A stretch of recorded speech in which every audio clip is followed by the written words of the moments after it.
My name's David Crystal, and I'm the author of Just a Phrase I'm Going Through, My Life in Language. And it has been a life in language. I spend a lot of time going around literary festivals and talking to schools and things like this. And afterwards there's always a question time. And the questions are sometimes really rather weird.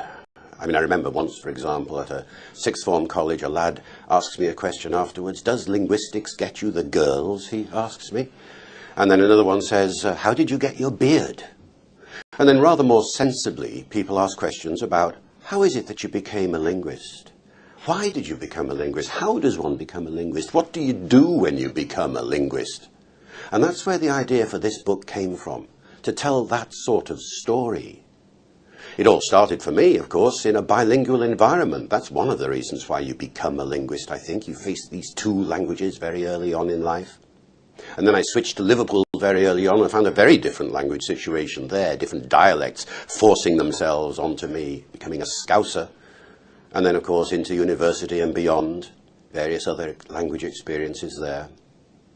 And what does one do when one becomes a linguist? Well, in my case, all sorts of projects, fascinating projects over the years. Spent a lot of time working with children's language, for instance, and working on the way in which children are unable to learn their language. Kids with language handicaps, adults with language disabilities, fascinating area.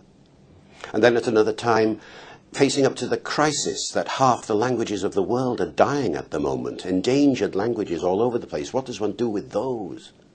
And then another completely different world, or perhaps phase of life, working with Shakespeare's Globe on Shakespeare in original pronunciation. How does that work? What's the sound of it like? What's the effect of that when you're on stage? And then, perhaps most recently of all, the world of the internet, the amazing world, everything from emails to texting, and what are the language implications there? And then in between, of course, for something like 22 years, editing a general encyclopedia. That always brings up questions. How do you edit an encyclopedia? How do you write an encyclopedia? Well, this book tells you, at least how I managed to do it. Now, is there a life in vocabulary and grammar and orthography and pronunciation? When you say that, people say that must be awfully boring. Well, I suppose it could be if you didn't actually go to different parts of the world where people are interested in those questions and where the interest turns itself into some extraordinary situations. I've been all over the place, and I always end up in a country where something exciting is happening. There's a revolution going on, there's trouble. I get into all kinds of trouble. If you're interested in grammar and vocabulary, that's one thing. Are you interested in threats of assassination, threats of kidnapping, espionage, violence, sex? It's all in Just a Phrase I'm Going Through, let me tell you. It's a language memoir, I suppose. My Life in Language is the subtitle. It's not a personal account of everything in my life. It doesn't tell you whether I like broccoli or not and things of that kind. It's only those aspects of my life which bear on the subject of language.